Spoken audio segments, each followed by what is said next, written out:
And we are live. It is exciting. In fact, today it is 50% more exciting than usual. Yeah. Thank you for quantifying me on the same level as you.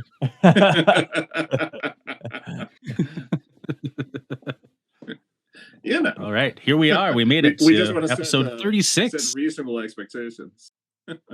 Yeah. Yeah. That's a good number. That is 36 episodes. Approximately 31 more than I think we expected it to go. Yeah, that's true. 36 is a lot of episodes. I feel like, I don't know what the cutoff point for when people fold podcasts. I remember it's like 15 to 20. So you guys are already past the... That's actually more than I would have thought. Dang. I would have thought there's most, you get to like episode 3 and that one comes out 3 months later. And then yeah. Just can't do this shit anymore. Yeah. You know? Yeah. You were sort of expecting. All right, so we got Don on the chat. Oh, yeah. We got what up, chat Don? going. We got a guest. It's we got firing all cylinders. Table of Dudes. So as you might be able to see, we are joined with Fox from the Hobby Homies. Or should we say Tabletop of the Morning now? Because this is the set, right? This is the whole vibe. Set. Oh, yeah. It's kind of classy. It's got like a cozy vibe. You know, what I love is it feels very like 1990s dad vibe. The dressing gown, the coffee, but also like the wood paneling. It's got like that old school like Atari vibe where cutting edge video games need wood paneling. Yeah, well, I actually got a Nintendo 64 over there loaded up with StarCraft 64. So that's close. Yeah, that's pretty good. That's more 90s anyway. If you had an Atari in the 90s, like your dad didn't like you. Yeah. Like, you just get every other generation of console. Yeah. Like even the kid with a criminal dad, he would still steal you like a Nintendo at least. Yeah, every other console. Christmas theft. Yeah. It was like a thing, right? It was like you only ever got consoles at Christmas, and I guess that's the way they teed up the release or whatever. But that's how it felt for us. Oh yeah. I think part of it is people forget that shit was expensive. Like even when you adjust for like inflation stuff, you're paying like way more than you do now for like a Nintendo 64 or whatever. So yeah, it was expensive. I remember the first. It's actually cheaper. Is it? Are you saying it's cheaper now? Well, like I bought the Final Fantasy 1 game for $80. Bought my daughter Tamagotchi Life for $80 now. Like, so this is like yeah. But those $80 and like 95, that's like $150 now. So that's like 90s money. So it's Smash Bros 64 cost me like 70. I want to say $70. Some of those like back then like JRPGs were expensive as shit. I remember. So yeah. Although as much as like collectors have scalped the prices up for, they probably kept their value because I see some of those like it's just the same. Legend of Dragoon and all that stuff go for like insane money if you have because I guess dipshits started like reselling them for cheap profit and stuff. Yeah. Well, some of them are not produced enough. Is apparently worth like $300. AUD, so $12 American dollars. Yeah. But still, that's a lot. That's like 2 gallons of gasoline right now. So you can get most of the way out of town. Yeah. So you could. It'll run your Ford F-150 like all the way up the hill, then up the driveway. Yeah. I have such a before we get started. Whenever I hear Australian accents right now, because me and my wife has been watching Australian rugby NRL, so now whenever I hear Australian accents, I get all fired up. From the commentators as well, because they're all Australian, aren't they? Yeah. Australia. I think there's like a couple of the Kiwis, but not very many. Yeah. But so I just got good. That's the vibe, right? I'm trying to think of like I'm just gonna say classic NRL saying. Oh yeah, sorry. I was just say hello to OMG Rain. Good to see you again. Hey, dudes rock. Friend of the show. Yeah. I'm sorry, you were gonna say Fox. I don't know. I can't remember. I was just yapping. That's all right. That's like so what you what I got on my hobby desk? No, your coffee. Your coffee. What's in your coffee? Oh, sorry. It's just coffee. And maybe it's Irish, yeah. Cowboy coffee. Do y'all have, is instant coffee big over there? Like it's freeze dried coffee that you just add hot water to and then you got a coffee? You can buy it, at least down here, but it's like some people either only drink that or do not drink that at all. Yeah. So it's like emergency rations, Yeah. Yeah. They also used to be really bad. I don't know if it used to be like wartime surplus. It was like 50% sawdust or something. Yeah. It's still like that down here. It's probably actually from the war. They produced like 1,000 tons of it in like 1944, and they've just been like giving it out ever since. There's still like 100 kilos left. They just have to get through it. What country needs war ration grade coffee? The island, the one over there. Yeah. I don't know when the next boats are going to arrive. Right.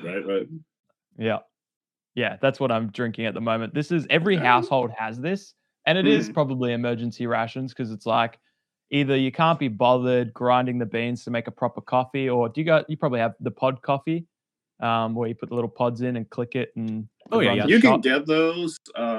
We usually just buy like the pre-ground because I'm phenomenally lazy, so we just buy like a bag. I'm sure you pay like $10 extra for some prick to like grind it for you, but now I'm thinking, I think it's the cheaper way to you get guys do coffee. coffee.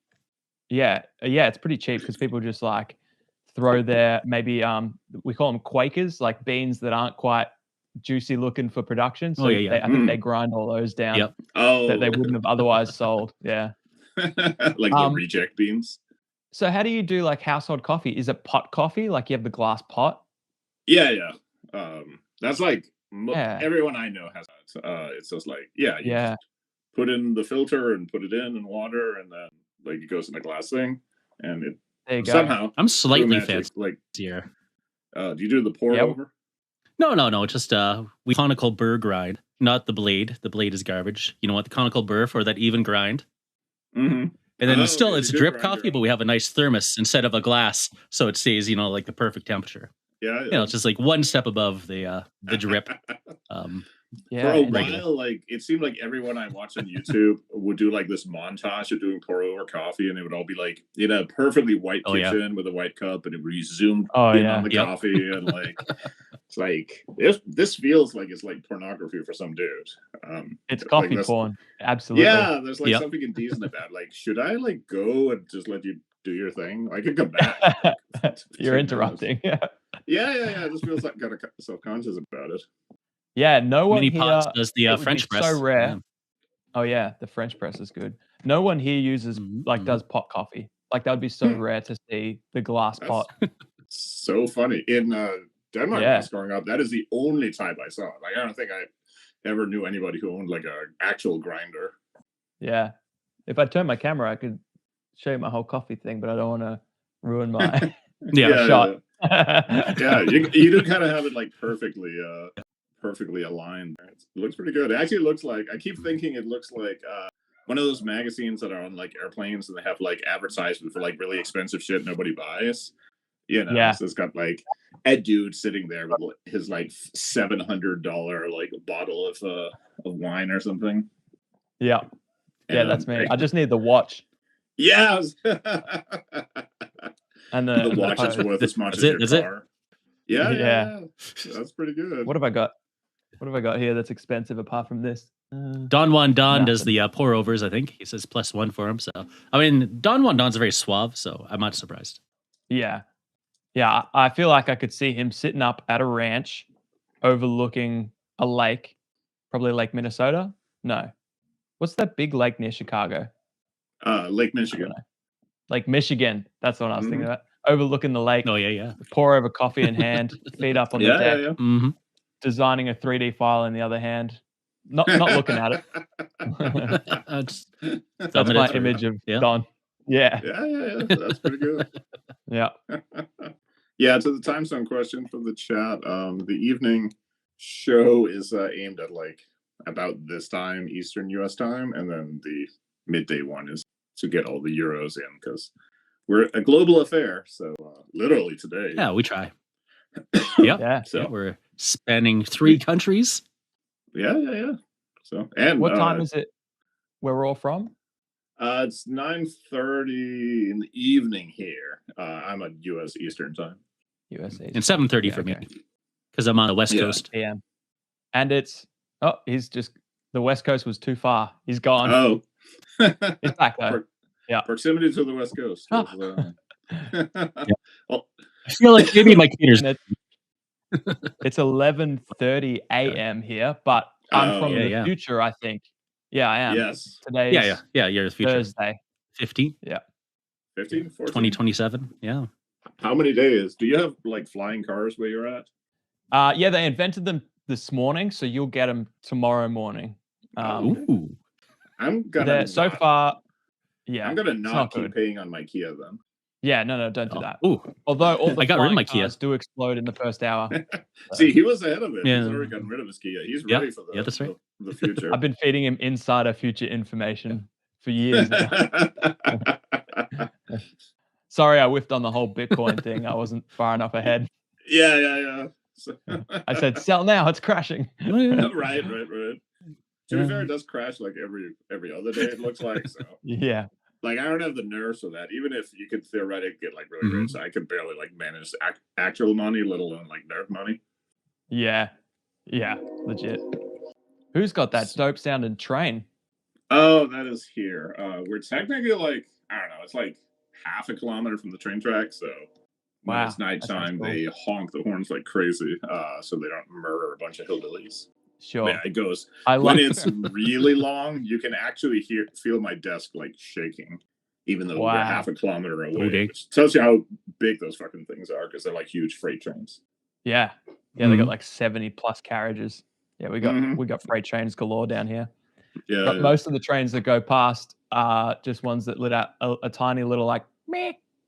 Oh, okay. That's all they do. In the day, they just go through, but at nighttime, I think they're required to like, so you can hear it throughout. This is like a tiny little town, so they're else like making noise anyway.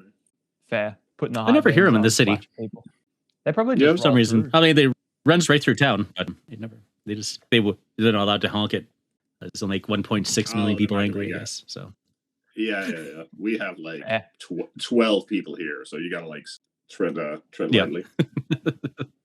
Yeah, because you kill even one of them. I mean, that's a 12th of the population. So yeah, it goes down pretty fast. Our tax base is pretty fragile. So, you got expendable population. Yeah. We actually we don't even have 2,000 people. We were just under in the last census, so you can't really like miss out on too many people. Yeah, it's nice, except when they gotta get busy with that. We have 2 bars for less than 2,000 people, so that's pretty good. I think that's technically a third, but I'm not sure what the third one is. Yeah, it's just trouble if you just have one bar, though, right? And then there's the not nice one. What's that? I said it's just trouble if you got one. I mean, if everyone has to drink at the same bar and they don't like each other, it's just rumbling all the time. They definitely like go to different ones. There's like the shady one that everyone says not to go to, and then there's the one because the other one has decent food, so we'll go there occasionally. But because you said it's a town of 2,000, I'm imagining rural. So when you say there's like 2 different bars and you go to one of each, I'm then imagining someone going to the wrong bar and getting the whole "you're not from around here, are you?" stare down treatment as they walk in. We had one time when I was in college. There was a bar. This was in Denmark. There was a bar up near where the grocery store was. And one morning, we were all super hungover, of course, because we were in college.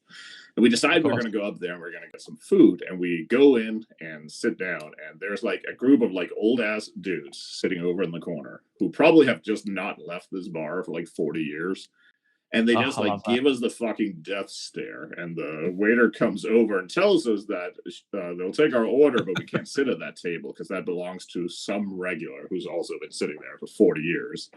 So we like scurry over to a different desk because you're like, these dudes can't feel pain anymore because they've been drinking since like noon yesterday. So we're not going to fight them. Yeah. Since like 2004.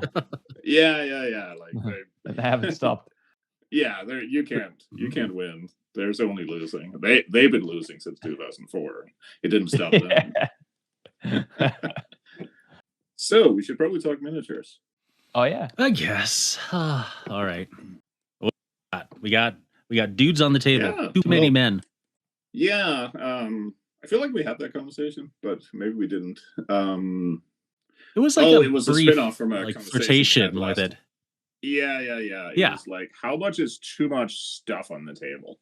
Like in terms of either individual models or units or like from like stuff to manage. Because, like anyone who's tried to play like one of those like ginormous Warhammer 40K games where you like bring all of your shit and then you realize that it's just impossible. At some point, you just end up like shoveling dudes forward and it's a disaster because you can't keep track of that much stuff and you can't really like manage it. Mm. I was thinking about this in the context of skirmish games because I did like, hey, I got a battle report coming out this weekend, by the way, Hobby Homies YouTube channel, shameless plug, for Planetfall, where what I did is the initial missions look targeted at people to like learn the game, but also maybe if you're newer to wargaming, it suits them really well.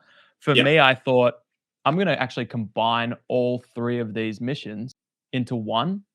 So I had the contacts, and that was cool. But it meant I had all 8 characters on the table, which again is fine. It's a light game, but it made me think.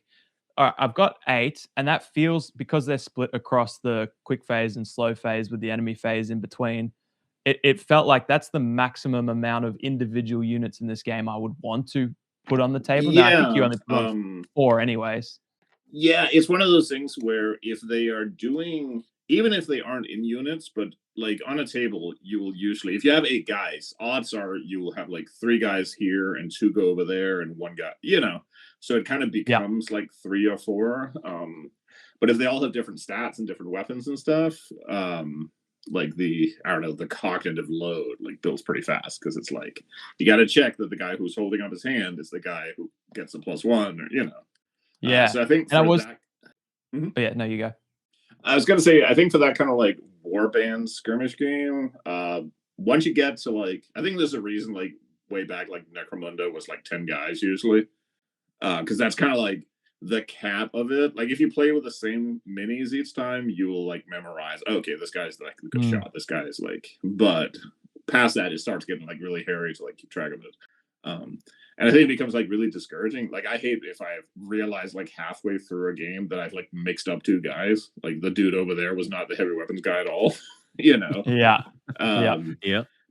So there's that, just like keeping track of everything and keeping everything like coordinated and stuff, and Yeah, exactly. That's exactly what I noticed too. I was like, why does 8 miniatures in Planetfall feel like sort of the cap of what you would want to track, the cognitive load cap, whereas 13 miniatures in Infinity also just kind of felt like the cap. Now I haven't played Infinity since the start of N4 or whatever it was, but I remember. I think it's because, like you said, it's all about the cognitive load that comes with each individual mini. In Infinity, you can activate a miniature multiple times. So you might activate this dude 3 times, this one twice, this chick twice, and leave 4 of them unactivated. So you're actually only doing 6 or 7 minis. Right. So it's kind of feels the same. Plus, I think there's a difference if I realize I can't remember the name of a single Infinity unit, but if you have like this dude with a shield and a blue laser, like he's always going to have the same stats in each game. Whereas in a campaign game, that's not necessarily the case because it matters who got the upgrade, it matters which weapons you picked, it matters yada yada yada. Like because and also there's a context change too when you sit down and play Infinity and go, I'm playing for 2.5 hours.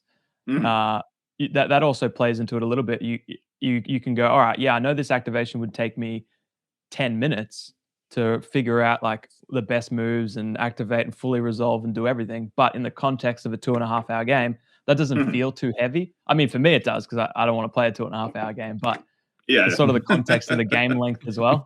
Yeah. Well, there's like a difference, I think, between a game that has. It's a funny thing because in theory, it shouldn't matter, right? If you play 10 turns that are 5 minutes each, or you play 4 turns that are each half an hour or whatever. I'm bad at math. Yeah. But let's pretend those 2 numbers were the same. But it can feel like super different, right? Like anyone who's played board games has played some fucking game where it takes like an hour for everyone to take their turn. And at the end of it, when it's your turn again, like not only is anything you had planned to do no longer possible because everyone took their moves, but you've also just like checked out and you're trying to see if Split Second is on like Amazon Prime or something. Yeah. Like, well, that's a great point too. Like some games do feel like it should be the same, but for some reason they feel different. And I noticed that with Blackout, where you can have up to 8 miniatures, but it feels like you've got 3. And I think the reason is they're kind of like fire teams from Planetfall. You activate these smaller teams all in one go. And whilst, yes, it should just feel like you're activating 4 individual models because they're all doing 4 individual things, you're doing it from like a cohesive game state. So you're focusing on them. And it's the same with if you activate 1 miniature and have to take into account the context of the entire game state. And then the next miniature, you got to go, okay, so where's he in relation to everything else? So I think swapping between minis like that can sometimes feel like more cognitive load because you're all over the map. Yeah, I think that's also, especially like Infinity can be very daunting because it is so open-ended with activations, which is cool because you can do something crazy. You get a guy in a good position, like on a flank, and you can blow, use that guy like 5 times. But it also means that like every single decision, you have every single option. Whereas in a game where you're working through, like, a lot of skirmish games, you just activate each guy one time. And you kind of work through them. So you have a couple of obvious moves, and then you start getting down to like, okay, now that I've done all of that shit, there's only 4 guys left to worry about. And you kind of like work your way towards. So you get some like default actions, like, okay, this guy's obviously just going to run over there and shoot, Yeah. Where it sort of like whittles itself down a little. There is I think we talked about this last time, because in like military organizations, there's like certain numbers you see a lot. So like a squad leader, there's a reason that a real life squad is like 6 to 10 guys, because that's kind of the limit of what you can do. Like, like a platoon commander usually has like, he might have 30 or 40 guys on paper, but it's really like 3 or 4 or 5 individual units. And that's kind of like the mental limit of like how many things can you give orders to and have do individual things, right?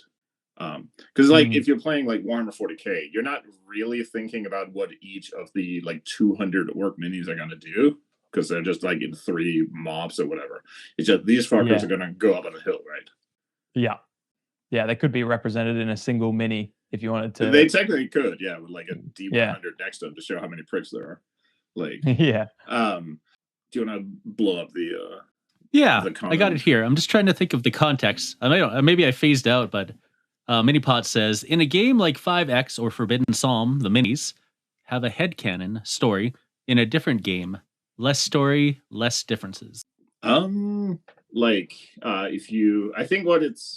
might be getting it wrong, so correct me in the chat. Probably saying that like if you played with the same minis before, like in a campaign, you will kind of like they start standing out more and becoming more unique. Like you'll kind of remember like, that's true. Yeah. This guy is this guy. Whether or not the stats are any different. I think that's what it's saying.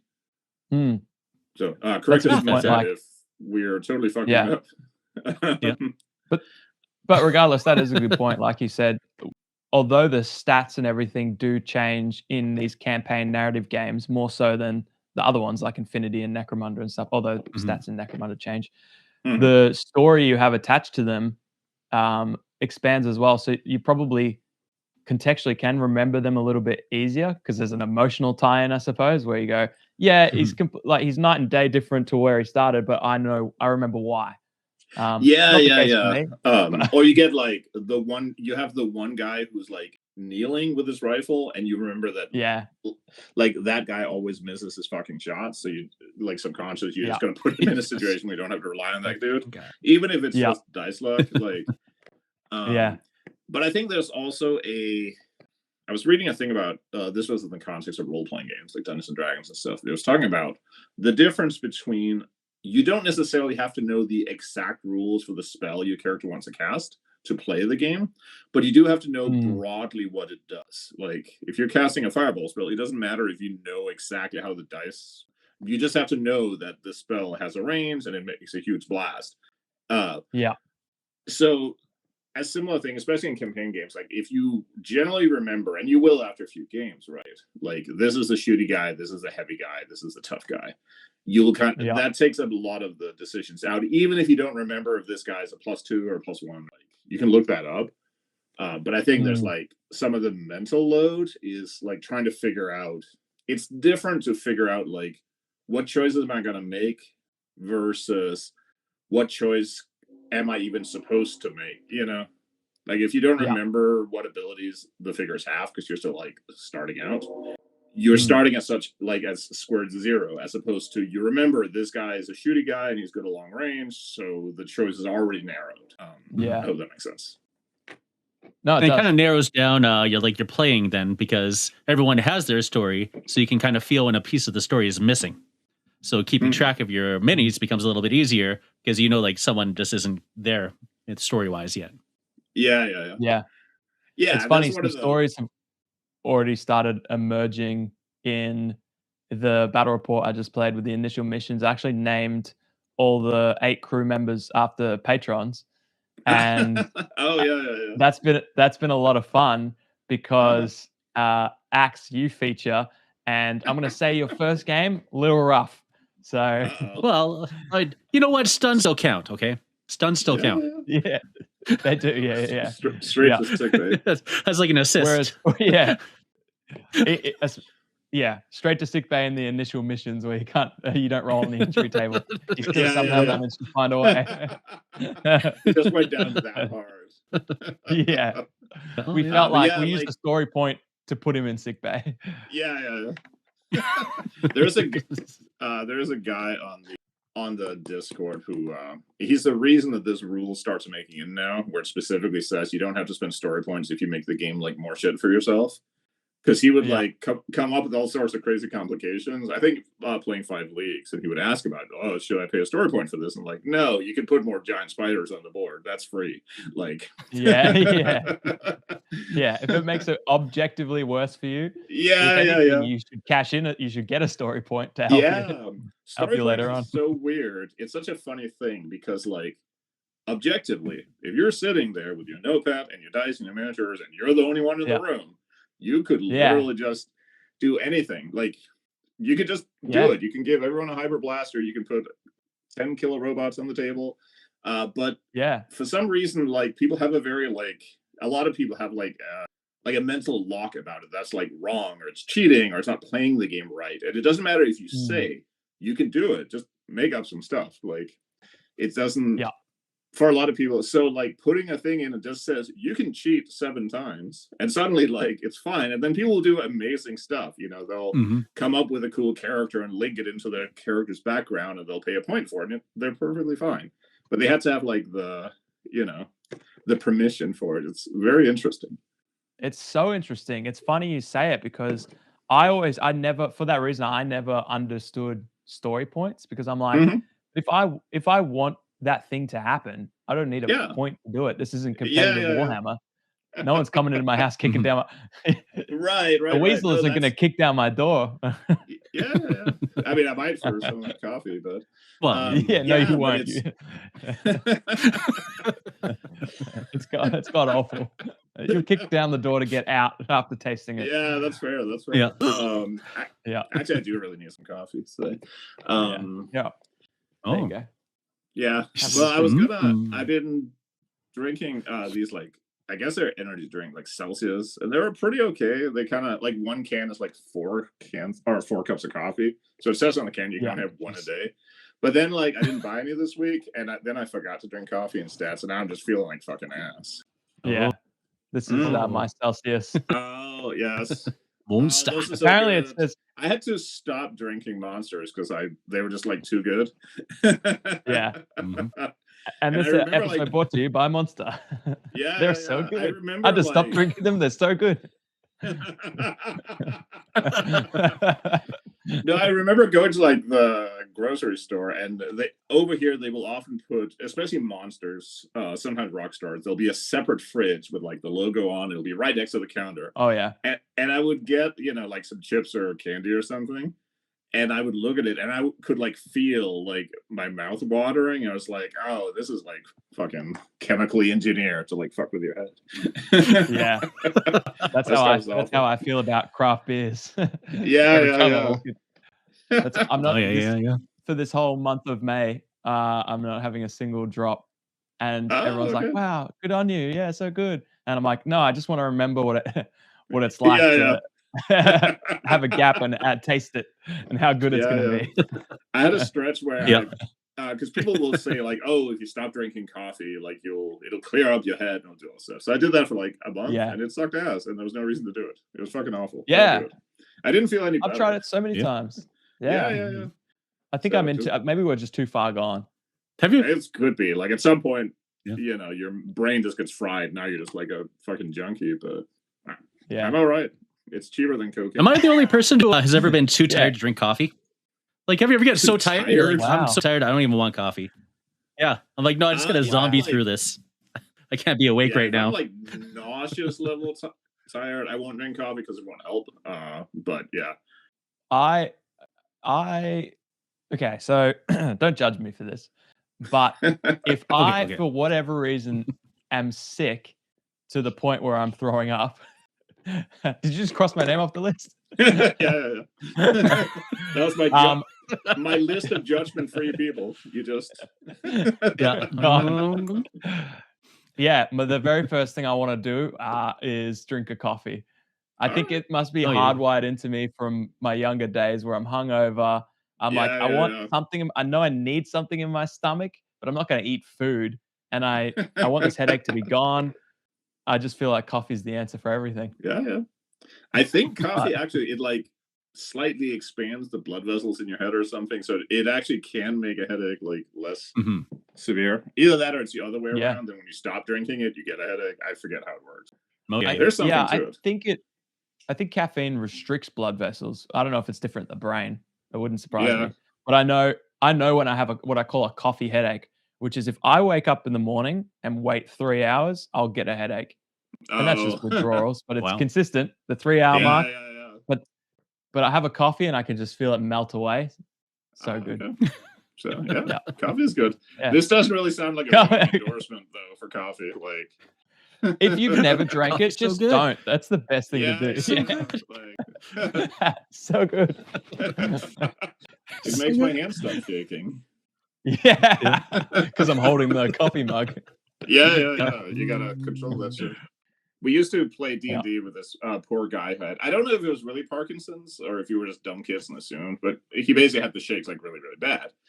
And he he needed help with some stuff, but he could function. But it was always funny when we were playing games because he would sit with the dice in his hands and we would ask him, like, are you done shaking the dice? Like, no, I didn't start yet. It's just a perk and a buff. Yeah. No, sorry. What is it? A buff and what's the other one? Debuff, I guess. Perk and a flaw. That's what we call it. Flaw, Parkinson's. Perk, free dice shakers. This is true. It all works out. Which, as someone named Michael Fox, I'm terrified of Parkinson's. So. Oh yeah, that was really sad. Well, yeah, it's got your name all over it. The coolest dude when I was a kid. I mean, he's still a cool dude, but you know. Yeah. But I watched it. Anyway. It felt like a tangent we didn't need to go on. Yeah. I didn't realize he was half. I'll catch up on that chat. A couple seconds. Yeah. Oh yeah.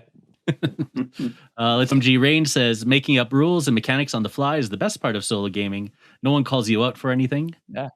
And then Mini Pots that is true. Qualifies with, but the story points give you an official way to. And honestly, when you put put like a value to something, it kind of makes it feel like, do I end up spending something to get this little, Well, that is true. There's consequences because I lose 1 point. Yeah. Or it makes you think about like maybe, like, is this thing I want to do, is that worth doing? Or do I want to use it for something different, something else, So it's just an interesting way of, you could almost have it both ways. You have like a pool of like makes things more shit for yourself points and make things less shit. And you can use them each like whenever you want to. I mean, it also gets like I'll bank in, I'll put in twice the amount of enemies to get your story point. Like you can earn them in some way. Somebody is objecting to letting the Aussies in. Oh, who was that? Mini Warmutt. Hey, Brian. Oh, yeah. Let the Aussie in. I found my own the big way question, though. Yeah. Doug just kept digging until he got here. The big question, though, is Mini Warmutt going to be joining the global campaign? Mm. Are we going to see? I'll tell you what happened. I'll tell you what happened. As far as I can tell, I've checked this scientifically. I am the only unironic Silverchair fan on the planet, so that just attracts like Australian people. True, because they can't believe it. Mad respect. Yeah, I actually think you're lying to me. I think you're an unironic Silverchair fan. Okay, it's not ironic, but fan is maybe doing a lot of work there. Sure. Appreciator. Yeah. Indulger. There's a range. Yeah. But Anthem for the Year 2000 was a banger. So facts. Absolutely. So, but speaking of campaigns, why don't you elucidate? Because you got a whole thing going on. Well, I just am so excited that I got this book yesterday, and it smells so good. So thank you for that. I know that's all you're doing. Yeah. They sent basically the whole crate over, and I just rubbed my face on them. That's what that is. Yeah. Nice. Miller Lite. I got so excited about Planetfall when I think the turning point for me, obviously I knew it was coming out and I knew the premise of the game and all that kind of stuff. And obviously we're big Parsecs fans. But when I found out it was standalone, I was like, well, that's interesting. Why write a whole standalone book if it's adding to Parsecs? And then I understood the different tweaks to it about staying on the planet, making up your colony. And I'm just a big, I have a 3D printed terrain set called Altair Colony Base. I'm into that aesthetic. I love the whole colony base, like little almost temporary, but sort of temporary structures, but they kind of have to be permanent. That's just that whole vibe I love. And so anyway, everything is like improvised and kind of put together, right? Yeah. It's temporary in feel, but it's their actual home. And I think that's so cool. That is a really cool vibe. So the thing with it being a standalone book, I'll interrupt for just a second here. There is if it was a expansion, it would have been like a fifth of that because there's so much shit in there that it would just be unwieldy. So that would probably just have been like the colony building, like exploring like the map and stuff like that. But I don't think being standalone means you can kind of fuck with it more. So like having like the research, we develop new weapons and stuff, because otherwise you have to kind of like figure out a reason of like, okay, well, why don't everyone have this shit? Well, they haven't been on this weird alien psychic planet, right?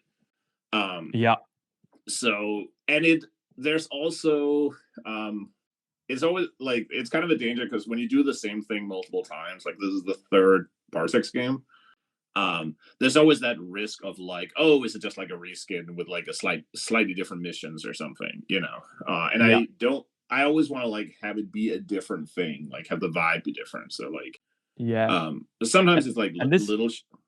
Go ahead. Well, this definitely has that different vibe because it kind of takes, I think the biggest change for me that I noticed was like, instead of giving your individual crew like weapons and their equipment and stuff, your colony has this expected stash of weapons. And whilst they can get unique ones, I think I haven't played too much into it yet. So we're waiting on the campaign to start.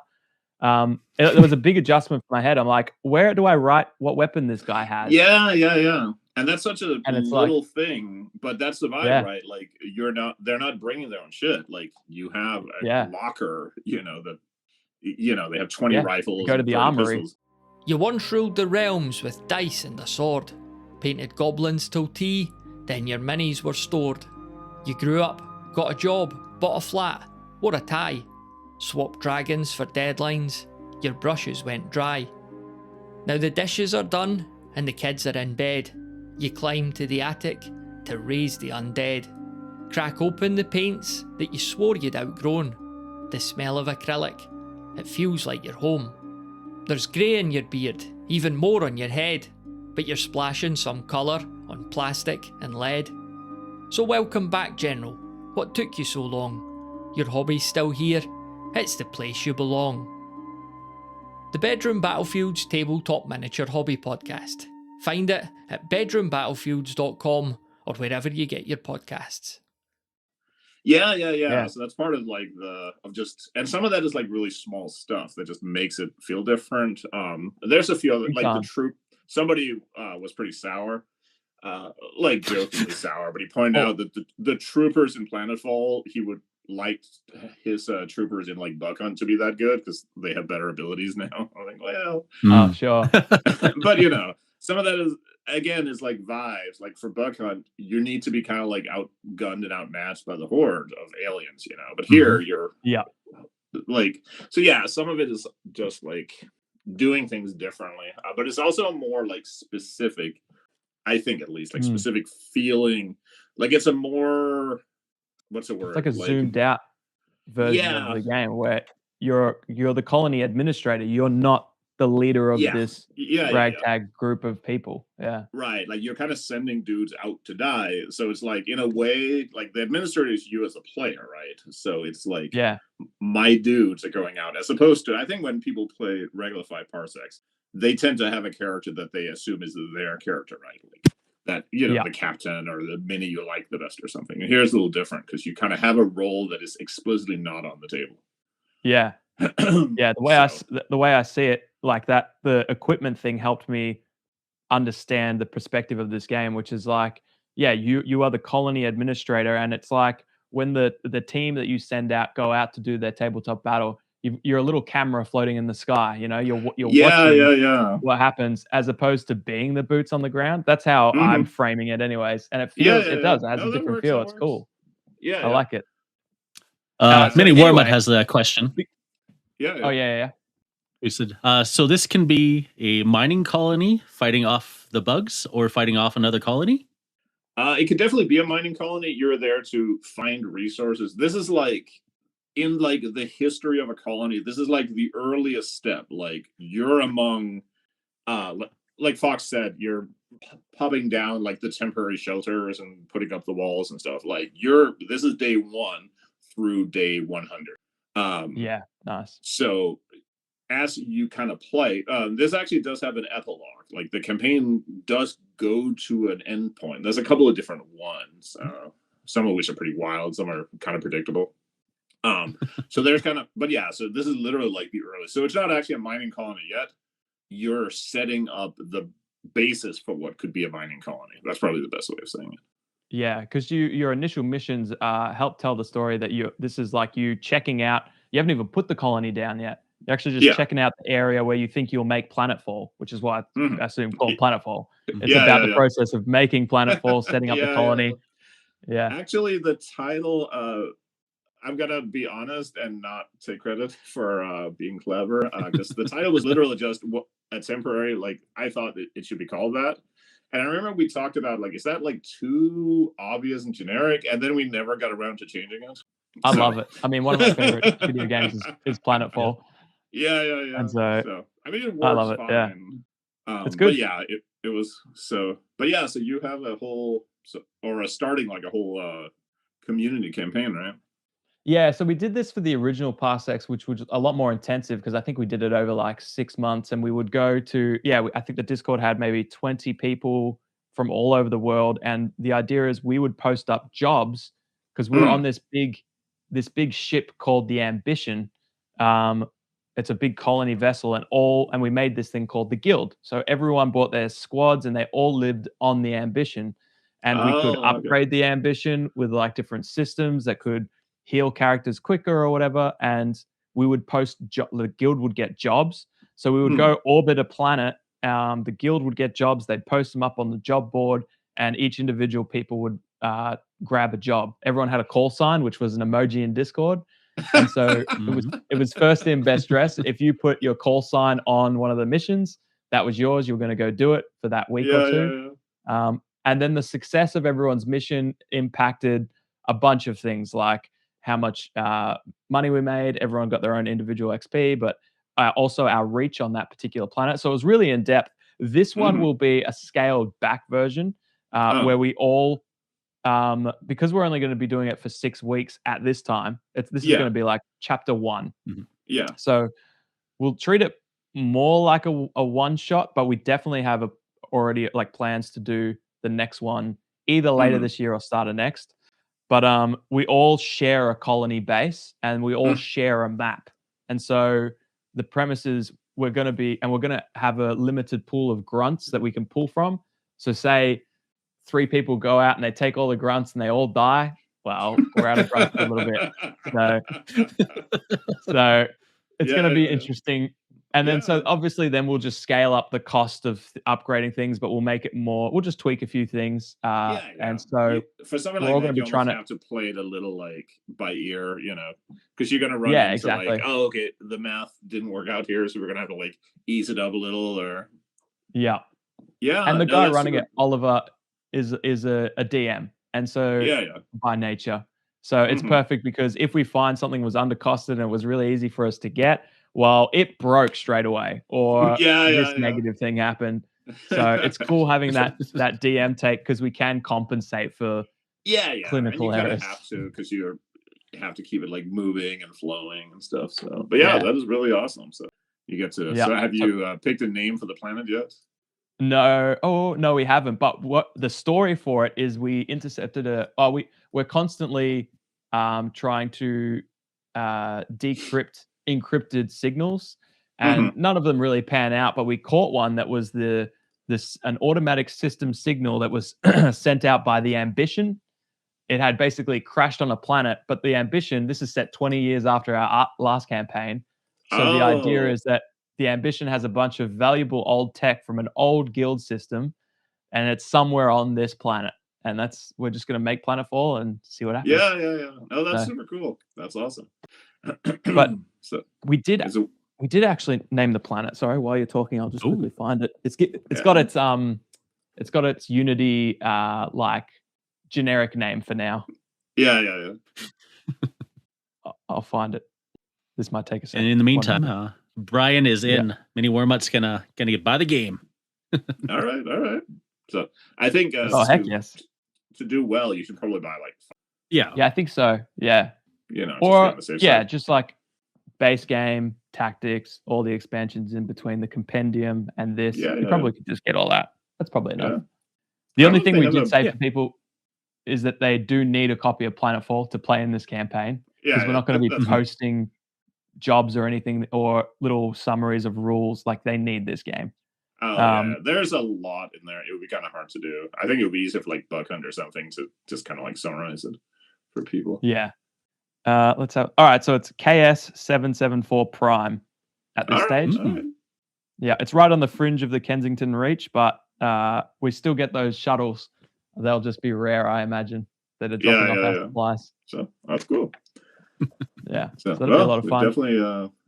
Hopefully. I'm super excited to see. It always takes like when a book comes out, then there's like a gap where people like dissecting and figuring it out, and people want to paint up new stuff or something. So it takes like a while, and you're like, I'm like sweating bullets, waiting for people to like say, "Oh, this scenario is too easy," or "This thing is broken," or whatever. Because like there's so many moving parts, and this was like, at the time, this was like the largest, most complex thing I think I've ever written, just in terms of like how many interlocking pieces there are. Because like, everything like leads back into something else, because everything like affects your morale, or it affects like missions in some way, or it leads to increase the chance of like a certain kind of scenario. Like, it's also the first Parsecs game that actually has scenarios, like in the way that people usually say it.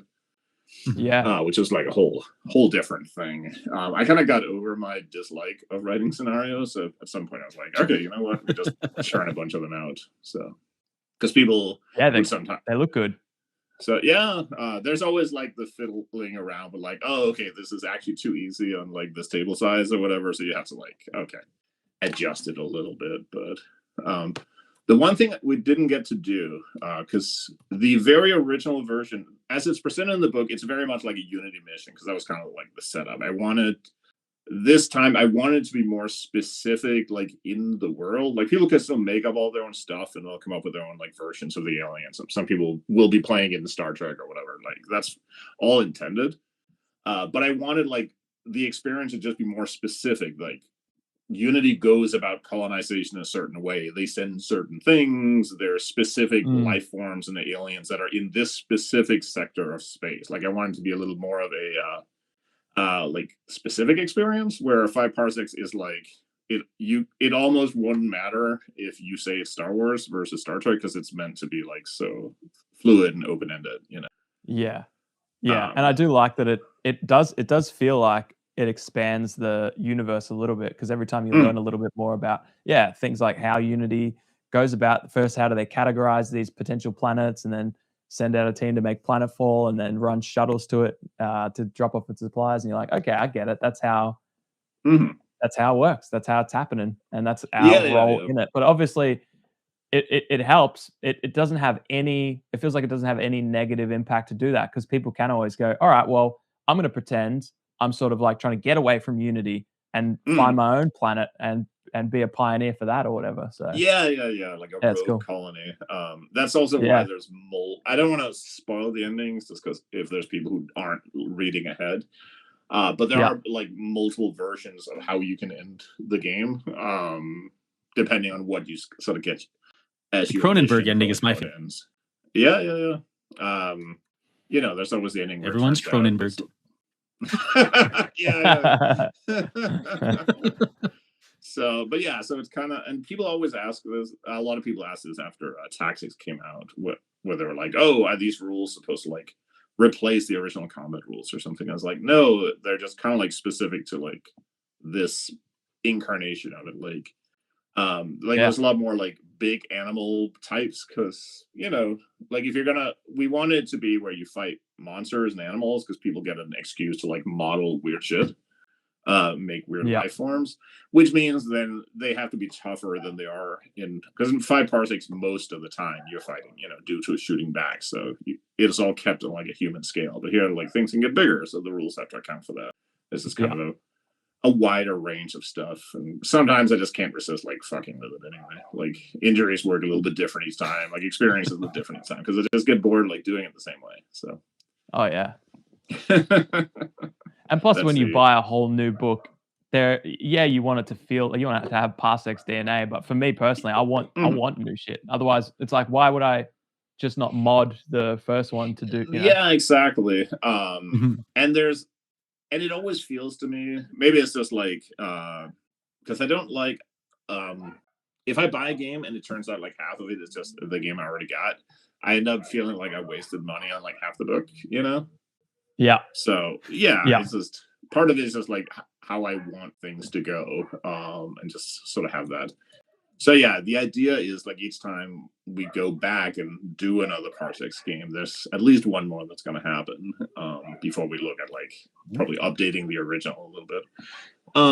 Is that it's like a different vibe, a different outlook, a different way of doing things, a different like play style, things like that.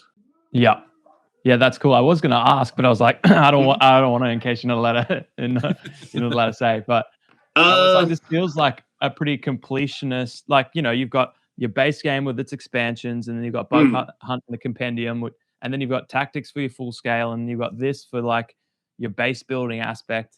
And obviously, there's a million different ways you can go. Yeah, there's 2 left without starting to get like overly, because you can kind of like go back to the well too many times, and it's like, oh, okay, you start losing like the interest, right? Like if it's just 5 Parsecs, but like on a worse planet, or it's got a little bit of survival elements, that's probably not super interesting. That's the kind of thing like salvage missions or stealth missions, where that's just a scenario. So there's 2 left, in my opinion. One is spaceships, because everyone wants fucking spaceships. And I've said before that there's 2 ways to do spaceships. The one way is that you're squadron commander and you have a fleet and you're carrying out military missions and getting promotions and patrolling sectors. And the other is that it's like a spaceship expansion for your 5 Parsecs crew, and now they do rolls on your ship and fly around. But those two don't go in the same book. Like, that's not. Yeah. So I know which one it's gonna be, but me I don't too. know based on what I can guess, but only because I say that it's wish listing, but the whole reason we did the Parsecs campaign with the ambition ship and its different modules on it was because I was in the process of trying to make my own game, which was just like you have one ship and your people have different roles, and you do have civilians on the ship that you need to maintain, and it becomes about surviving on the ship, but also you do get into tabletop battles against pirates or rogue squad and things like that. So, I mean, I think that would be cool. Yeah. So, like I said, there's two ways to do it. Yeah. But when everyone finds out it's actually space horses. Yeah. I'm on board. Space horses. Yeah. And then the other, and this might be a longer push, but I would love to do a like really detailed, like even lower level skirmish, like maybe you only have 3 or 4 characters, but it was like going into like both tactical detail, like you could have stuff like your characters can like crouch and just more options, hit locations and all that shit, but also like have a more detailed like campaign with like wilder like procedural scenarios and stuff. Maybe it was like zoomed in where it's like you're specifically playing as like smugglers or criminal gangs you have to navigate, like, so that's the 2 angles I think are left that are like the big obvious bites. Anything else I think is like some sort of scenario. Is like Salvage Missions was originally a standalone game, but it ended up like feeling stupid because it overlapped so much with just core Parsecs. There was no reason for it to just not be like a different Parsecs like scenario or game mode, or So those are the 2 like that are kind of like obviously left to do, again without like overdoing the same thing. Then there's some of the stuff that I can't talk about.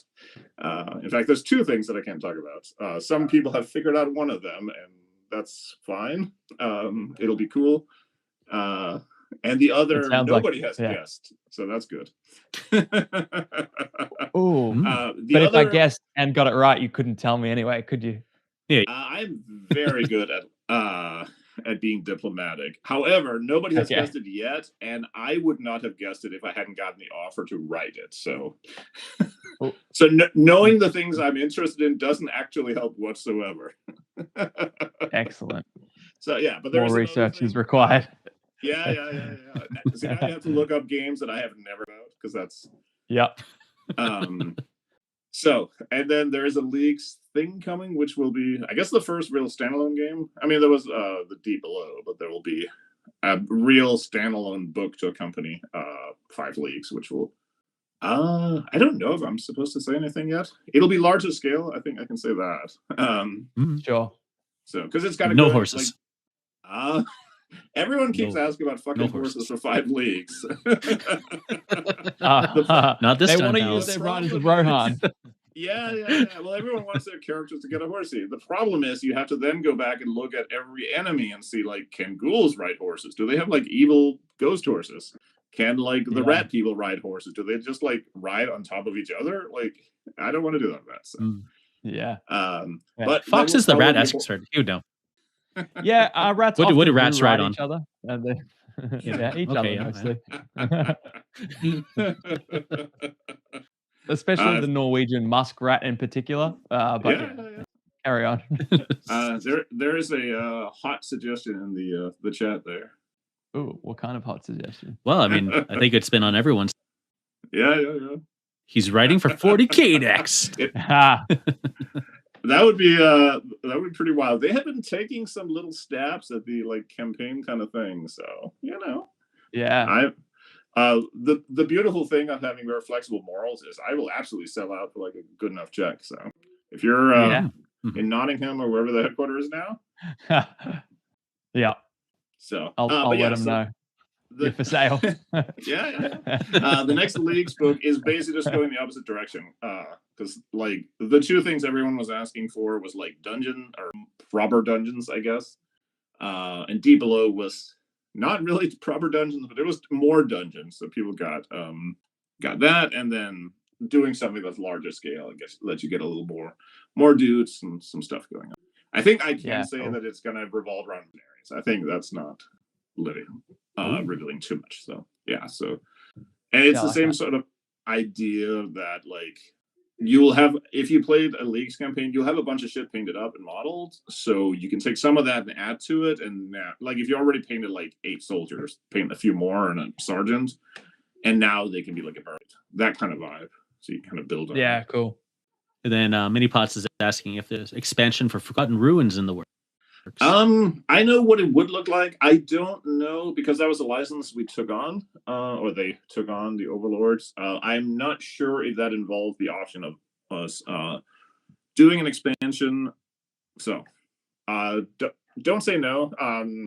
If we do one, there's a possibility it'll just be something like pretty simple, add some more scenarios and add some more enemies and that kind of stuff. Just like more stuff to do and more things to shoot at. But I'm not, when it's licensed stuff, there's like a whole, because like it depends on like what was originally negotiated and what that covered and stuff. Like when we did the Paranoia book, that was literally just, I think it was just that the deal they had done for the board game also allowed a role-playing game, and they just, Mongoose was not looking at doing a miniatures game anyway, so that was like it was kind of a freebie. But again, that's like a standalone kind of thing that, you know, we got to do, and it was really cool.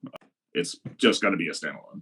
So yeah, it's always, I get so fascinated with the complexity of licenses and at how fluid they are at sometimes for some titles, and and how rigid they are for others. I got to see a little bit because Modifius does the Star Trek RPG, and there's like whole, because that's like a big, you know, Star Trek is huge. That's much bigger than like tabletop games. So sometimes it can be, there's like very specific things you can and can't do, and like characters have to be portrayed in certain ways, and it gets like very with Forgotten Ruin, we got lucky because the guy was like, the premise, I remember emailing the guy because I had a list of questions like, can we say that the player could make the guys British instead of Americans? Could we do whatever? Like, and he was like, as long as it involves like soldiers shooting orcs, it's fine.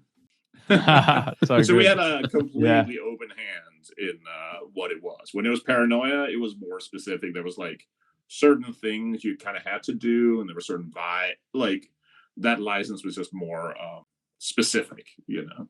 But yeah, it varies like tremendously. Because I remember this is years ago. There was a Star Wars miniatures game. I believe it was by Wizards of the Coast, maybe. You used to buy booster boxes, and they were like the random boxes. Exactly, And the license for that, I remember, it was open. They were basically like, if it's canon or Legends, or if it exists in the Star Wars universe, you can make it. And they went nuts. They had so much cool stuff. But then now you look at it, and they can't even put like Atomic Mass Games can't even put Pathfinders. They had to take them out for whatever reason. Star Wars said you can't use Pathfinders, which are from Rogue One, which is so recent, but they can keep in. Yeah, they can get very specific. A lot of the RPGs were like that too, where it's like you can't add extra weapons and stuff like that. Everything has to be, you know, if you put spaceships in, you have to use like the ones that are on in the movies, and sometimes only the movies you're licensed for. Yeah, it's a whole like headache. But you know, it gives you a chance of like playing in their playground. So it's like it's ups and downs. I don't know that I would do a Star Wars, like, let's say out of hypothetically that was a thing that was an option. I don't know that I would do it.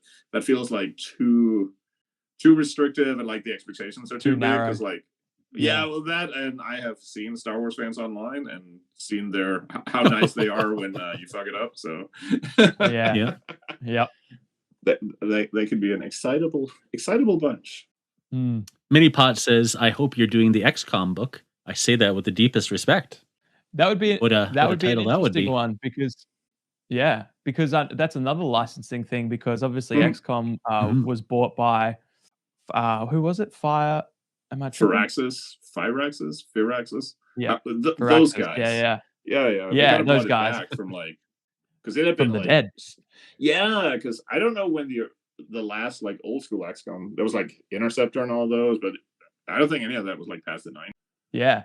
But even though they own they own XCOM, it's possible you could run into a situation where you can't touch those older games, maybe, for example. And so stuff like that would be really interesting. When they buy the rights, like a lot of that is like the rights to like a specific alien. I remember there were certain aliens in the original game that were not in the Firaxis game.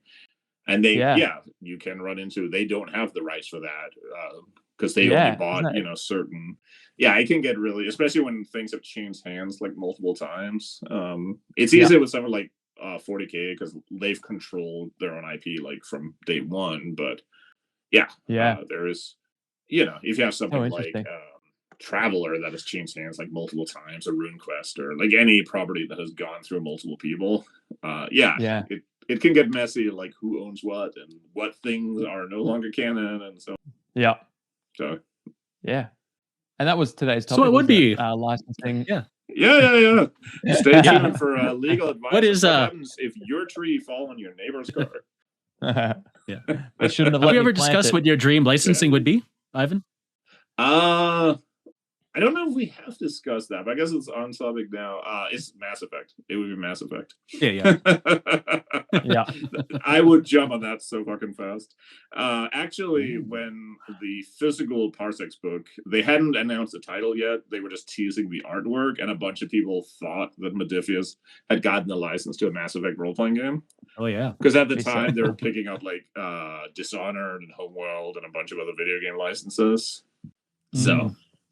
and like we had intent, like there's obviously a lot of Mass Effect like vibes in Five Parsecs. That's like one of the biggest influences, right?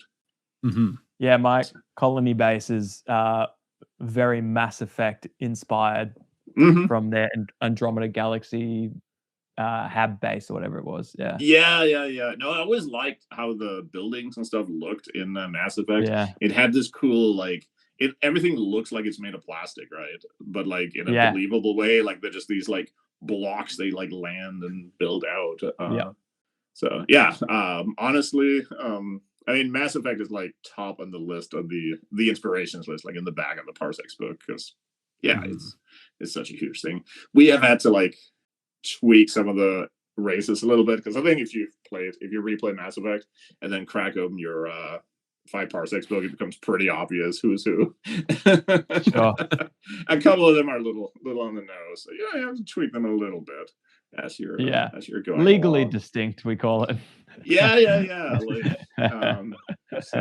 But it's also one of those things. I'm just gonna ramble a little bit here since we're coming up at the end. But like when I was a kid, I always thought it was the coolest shit when you got a book, like a game or something, a role-playing game or a minis game, and you realized that the guy who wrote the game had like thrown in like a shout out or a thing to one of a game he had played or a book he had read or something like that. So like getting to do the same thing is just like really cool, because it's like everything, if you make anything, like you're standing on top of like so many people who've made cool shit before, like the guy, like James Cameron with Alien, or like the Valerian comics or the Mass Effect games, like all of that shit was dope.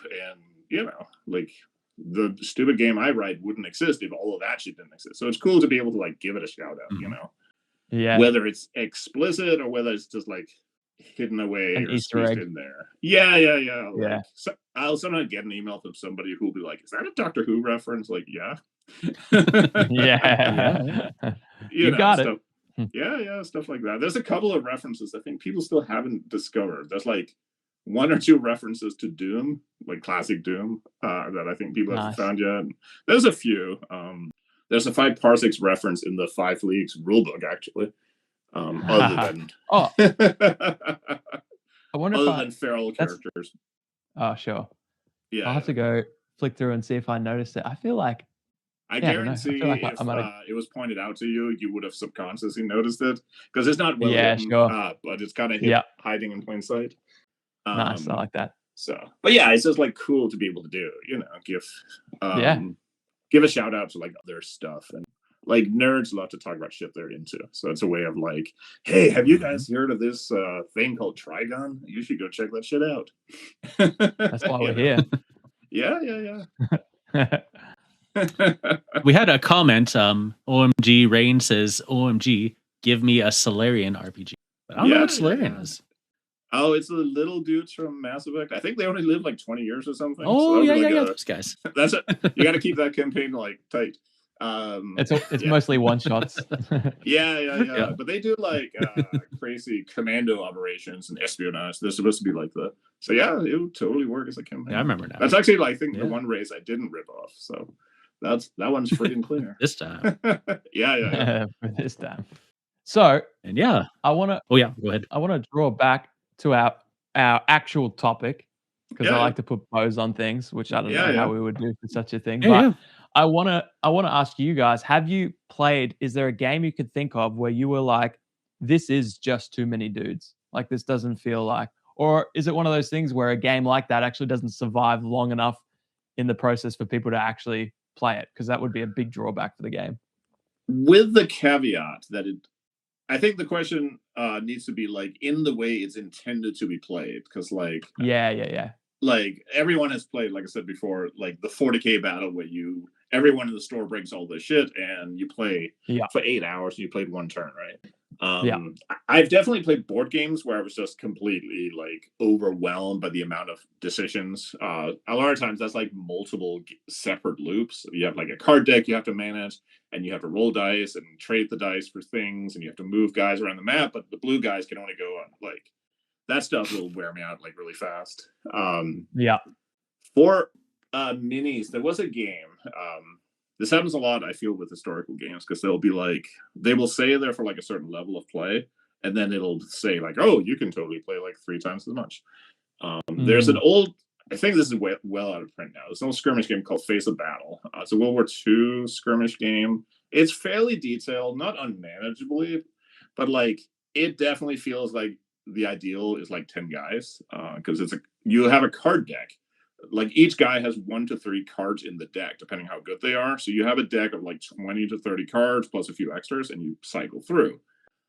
So like when Private Schmidt gets his first action or his first card, he takes 1 action and has got 2 more actions in the deck. And that's really cool and awesome with like 10 guys. There's like just as a measure of how detailed the game is, there's like the rigidity of the cover you're behind, whether it's soft or medium or hard.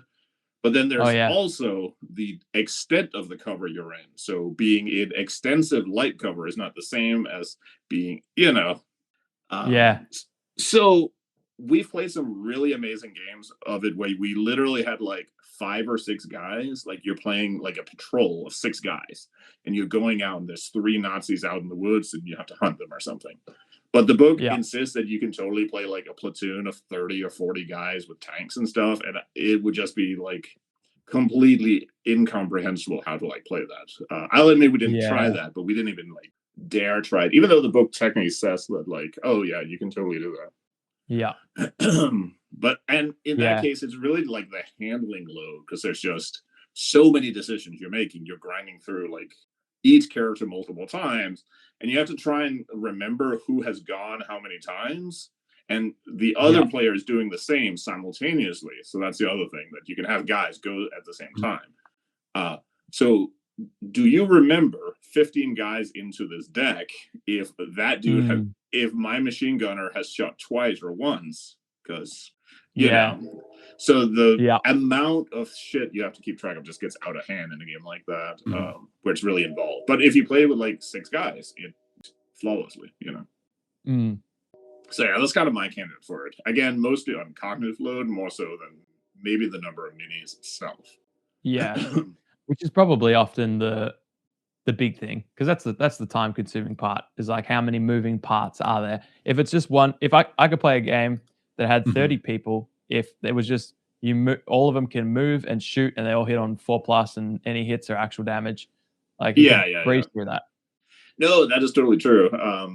I think it's also, I remember, because we played Warhammer 40K through 2nd and through 3rd edition. 3rd edition was the big switch, where all the armies like doubled in size. The rules got way simpler. And I remember the thing that happened was, because we played a lot of tournaments at the time, that the time slots for tournament games didn't change, even though you had double the minis, because the rules had been trimmed a lot. So it was still like a 2-hour game or whatever it took. because it was much easier. There was less like fucking with cards and all that stuff. But now you're moving 80 orcs one fucker at a time, where you had been moving 40 before. So there is like a point of like the number of dudes to handle does have a cost. It's just not as high as like the decision cost, I think. Just to add to like what you were saying. Yeah, and that is true. I early in 8th edition, I had a Tyranid like swarm army in 40k. And that's what I've always wanted, just swarms of bugs, just 120 Hormagaunts. And I would then proceed to have like what felt like a 45-minute movement phase. And I was like, this isn't fun. Like I know what I want to do, but I physically can't move quick enough to make it happen. And you're just sitting there like, I can't I've got no involvement in this. And this is just my movement phase. Even if you can manage the cognitive load and the physical movement, there's sometimes it's just the cost is the time and enjoyment. Like that's not fun. Yeah. There's also an element to it where like, how long does it take to set up the game and just get started, you know?